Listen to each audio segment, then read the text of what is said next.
guys, sekarang ini aku kan sedang istilahnya pengangguran, jadi aku mengisi waktu membuat video-video walaupun belum dimonetize atau menghasilkan uang dari iklan YouTube. Sekarang aku lebih baik membuat video ya daripada ngomel-ngomel. Misalnya ngomel-ngomel kepada diriku sendiri tanpa di videoin. Jadi istilahnya itu lebih baik dikontenkan. Nah, konten aku kali ini mau membaca Alkitab. Ini aku buka acak gini guys. Dan ini belum pernah aku baca sebelumnya. Yang bagian ini, bagian 1 Korintus 11, 1 Korintus 12. Ini Alkitab perjanjian baru yang aku dapat dari barang yang ditaruh di tepi jalan yang bisa diambil oleh orang lewat gitu. Jadi entah disengaja atau tidak, pokoknya aku ambil ini karena ini Alkitab. Dan juga waktu itu ada satu kuali. Ini anggap aja ya membuat konten. Dan ini belum aku baca dalam bahasa Jerman. Jadi termasuk melihat gimana cara membaca aku dalam bahasa Jerman. Die Geistes Gaben und das Leben der Christen. Der eine Geist und die vielen Gaben. Auch über die Gaben des Geistes möchte ich euch nicht in Unkenntnis lassen, meine Brüder. Als ihr noch Heiden wart, sagt es euch, wie ihr wisst. Apostel aja ya, Rasul bilang bruder loh. Ini udah benar-benar harus ini. Kalau aku pemimpin, aku akan mengajarkan manusia, jangan menganggap orang lain itu stranger. Apalagi kalau memang niatnya itu udah benar-benar mau menyebarkan kekristenan ya. Gimana mau menyebarkan kekristenan, tapi orang-orang lain dianggap stranger semua. Kalaupun mau solitude itu sendiri ya, seperti aku sekarang ini. Karena ada banyak faktor, atau juga mau solitude nanti seimbang. Kalau misalnya pas di luar rumah tetap say hello gitu. Jadi kalau aku say hello itu nggak ada niat-niat misalnya mau goda-goda orang ya, mau goda-goda bule, enggak. Minimal itu. Jadi kalau misalnya pun mau solitude, nggak mau juga menerima tamu, menginap ya. Contoh waktu aku ditolak dulu misalnya menginap, bukannya menumpang. Kalau menginap 1 malam bisa gitu ya. Karena dulu pernah kami menginap 1 malam, aku dan Paul ya kan, di rumah saudari Paul. Tapi kalau misalnya menumpang sekian minggu, 1 minggu, 2 minggu mungkin juga ditolak gitu. Jadi kalau misalnya pun aku mau solitude dan tidak menerima tamu menginap, melihat situasi kondisi aku sekarang ini, jadi cocok, belum ada izin tinggal. Aku tuh nggak mau orang-orang mendapat bahan untuk batu sandungan gitu, untuk menyandung aku, untuk menjatuhkan ya, tanda kutip, menjatuhkan aku. Jadi sekarang tuh solitude-nya ya karena aku pas situasi sekarang. Kalau misalnya aku ngotot cari 1-2 euro, itu nanti jadi masalah gitu ya guys. Karena di sini di sistem Eropa Barat atau juga Uni Eropa Barat ya, nggak semua Uni Eropa sih. Tapi berlaku, karena kalau misalnya ada orang Belanda yang membawa tunjangan sosialnya ke Kroasia, negara yang Uni Eropa, walaupun itu misalnya nggak terkenal atau nggak, tanda kutip, nggak kuat ekonominya, tetap bisa gitu. Nah, ceritanya itu kalau misalnya aku di Belanda ini sudah ada perspektif. Jadi semua orang tuh ada perspektif ini bisa seperti jaminan atau security sosial. Tapi aku ingat ya, aku tidak pernah datang ke sini itu karena dulu aku itu au pair itu di Jerman itu untuk mencari, aku bilang kalau jalan-jalan itu berarti lebih ke traveling ya guys. Juga kalau misalnya ada hasilnya uang gitu, tabungan dari au pair itu untuk di Indonesia gitu. Jadi bukan untuk menetap di Jerman gitu ya. Yang tahap kedua karena bersama Paul suamiku gitu ya, yang orang Belanda. Jadi intinya terkhusus di Belanda ini ada perspektif. Jadi kalau misalnya aku ngotot kerja sampingan 1-2 euro di mana aku belum punya izin tinggal, itu masalah. Tapi kecuali aku ada izin tinggal dan misalnya aku masak ya, aku masak rendang, masak nasi goreng, masak mihun goreng, dan mungkin tetangga aku membayar, misalnya aku jual lah ini 1 porsi ini 3 euro. Nah, aku misalnya untung 1 euro, nah mungkin bisa gitu ya. Tapi ini ceritanya aku belum ada izin tinggal, jadi jangan sampai aku sendiri yang membuat jerat untuk aku sendiri gitu. Karena itu di sini itu ada perspektif. Misalnya kalaupun misalnya gaji cleaning service itu tetap sesuai UMR dan ada jaminannya. Kalau misalnya sakit, misalnya pensiunnya juga ada, gitulah intinya. Ada perspektif. Jadi di sini tuh bukan sistem yang kerja serabutan. Gimana? Kerja serabutan maksudnya istilah orang Indonesia itu apa ya? Istilah awam Indonesia itu serabutan. Kalau orang Batak bilangnya mocok-mocok.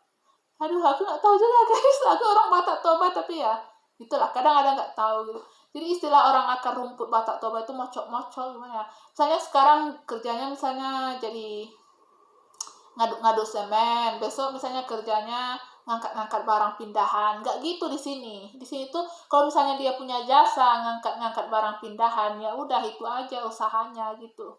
Kalau mau nambah usaha yang lain lagi juga ada ininya gitu, programnya. Bukan misalnya istilah sekarang ngaduk-ngaduk semen ya, besok misalnya jual pecel di tepi jalan. Nggak boleh.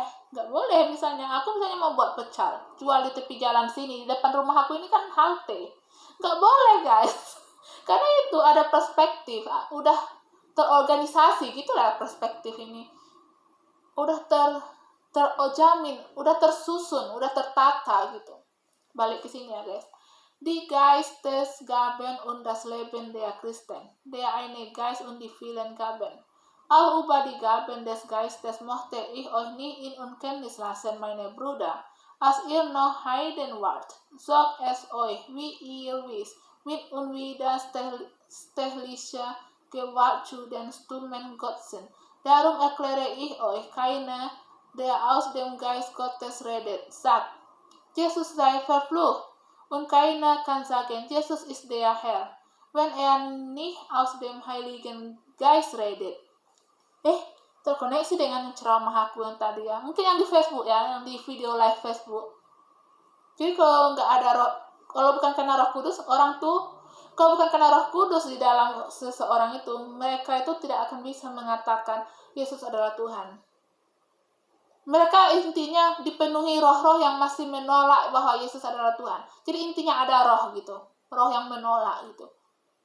Masih menolak. Ya, misteri iman. Mengapa nggak semua aja langsung mengakui Yesus sebagai Tuhan?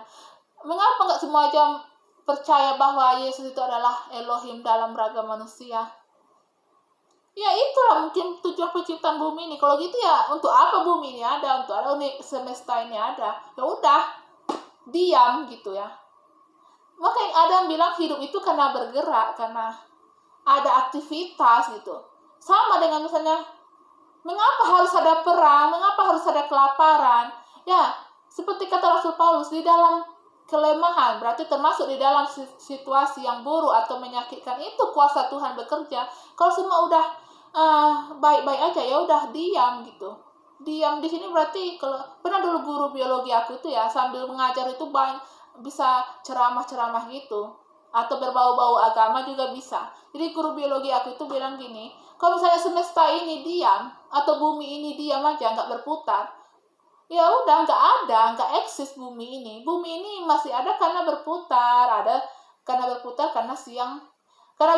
adalah siang malam. Jadi siang sekarang di sini orang bekerja, yang malam di sebelah bumi yang lain tidur gitu ya. Jadi karena berputar gitu. Jadi karena bergerak gitu. Atmaca to cover Agas life. Ya, mengapa misalnya ada pembunuhan? Mengapa harus misalnya orang itu harus dengan cara yang keras lepas rohnya dari raganya? Ya, kalau semua mati dengan damai, jadinya nggak ada cerita ya guys, nggak ada cerita lain gitu ya. Jadi itu intinya ya, kita semua punya cerita masing-masing gitu ya. Nah, masalahnya apakah kita pada akhirnya tetap ngotot dengan cerita kita yang misalnya ngeyel-ngeyel atau membangkang gitu, durhaka, tidak mau mengakui Yesus sebagai Tuhan, tidak mau percaya Yesus itu adalah Elohim dalam manusia, dalam ragam manusia. Itu Itu pertanyaannya. Atau nanti di akhir-akhir malah kita misalnya mau, ya betul, Yesus itu adalah Tuhan, Yesus itu adalah Elohim dalam raga manusia, baru bisa mendapat Roh Kudus gitu.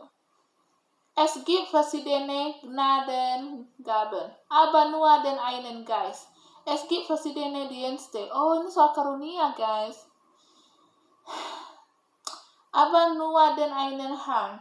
Es gibt verschiedene Kräfte, die wirken, aber nur den einen Gott. Er bewirkt alles in allen. Jedem aber wird die Offenbarung des Geistes geschenkt, damit sie anderen nutzt. Dem einen wird vom Geist die Gabe geschenkt, Weisheit mitzuteilen, dem anderen durch den gleichen Geist die Gabe, Erkenntnis zu vermitteln, dem dritten im gleichen Geist Glaubenskraft, einem anderen, immer in dem einen Geist die Gabe, Krankheiten zu heilen, einem anderen Wunderkräfte, einem anderen prophetisches Reden, einem anderen die Fähigkeit, die Geister zu unterscheiden, wieder einem anderen verschiedene Arten von Zungenrede, einem anderen schließlich die Gabe, sie zu deuten. Dan alles bewirkt ein und dasselbe Geist, einem jeden Teil seine besondere Gabe zu, wie will. Jadi guys, aku tiba-tiba sambil membaca tadi itu teringat Bapak aku itu waktu aku di depan beliau, berarti waktu masa sekolah dan juga kuliah, pernah dibilang bapak aku itu, aku tiba-tiba teringat, bukan misalnya bapak aku menyuruh aku ke Eropa, oh pas ini ya, pas aku mau jadi au pair, berarti pas masa kuliah, iya Nang, nanti kau di sana ini, membahas-bahas Alkitab, maksudnya, apakah jadi pendeta? Bukan, tapi aktif gitu menyebarkan kekristenan. Mungkin kalian kalau mikir, Sri ini kok aktif banget ini membahas-bahas Alkitab. Sejak aku kuliah ya guys, aku ikut kegiatan mahasiswa Kristen Protestan. Walau nggak alim gitu, nggak aktif, tapi aku memang sejak kecil itu udah mulai membaca Alkitab. Jadi walaupun misalnya aku itu nggak STT, nggak kuliah teologi, nggak kuliah di sekolah tinggi teologi, dan tidak ingin menjadi pendeta, tapi itu ya bapak aku ternyata udah pernah mengucapkan, ya waktu aku dulu bilang mau ke Eropa, yakni ke Jerman, tapi nggak aku bilang menjaga anak orang, nggak aku bilang gitu. Nanti langsung dibilang, nggak usah. Jadi waktu itu aku bilang, Pak, gimana kalau misalnya aku ke Eropa setelah tamat? Kan ceritanya kan aku ini belum berangkat gitu ya. Jadi masih ngomong-ngomong. Kata bapak aku, iya nanti bahas-bahaslah Alkitab di sana. Gimana ya? Seperti penceramah, evangelis, tapi bukan yang misalnya pendeta. Kalau pendeta kan berarti harus benar-benar fokus ya, fokus. Nah, kalau penceramah itu ya lebih seperti motivator gitu ya. Jadi evangelis ini lebih merdeka dibanding pastor atau pendeta Protestan. Pastor atau pendeta Protestan juga misalnya pastor Katolik. Karena kan itu harus dalam misalnya kebaktian atau dalam komunitas gereja. Nah, kalau evangelis itu bisa seperti penceramah yang motivator juga gitu. Nah, itu yang dibilang bapak aku. Jadi udah benar ini guys, aku buat konten yang berbau kekristenan. Jadi seperti penceramah gitu, tapi ya bukan juga pendeta. Kalau dalam kita kan gini, dia sok-sok ceramah tapi nggak pendeta. Dia sok-sok ceramah tapi nggak pendeta.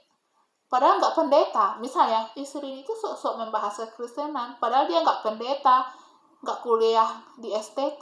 Ya, ini termasuk, jawaban aku singkat, ini termasuk menjalankan amanah ayah aku dulu. Walaupun mungkin ayah aku sekarang udah lupa bahwa dia mungkin pernah bilang gitu. Karena aku tuh kan udah aku bilang, aku tuh lebih disayang bukan disayang ayah aku. Ayah aku lebih sayang aku dibanding ibunda aku. Gimana maksudnya ya, aku membandingkan cinta mereka berdua kepada aku, menurut aku cinta bapak aku lebih besar. Tapi enggak lah, cinta ibunda itu yang paling besar ya. Sama lah ya, karena tanpa sperma bapak aku juga aku nggak ada ya kan guys.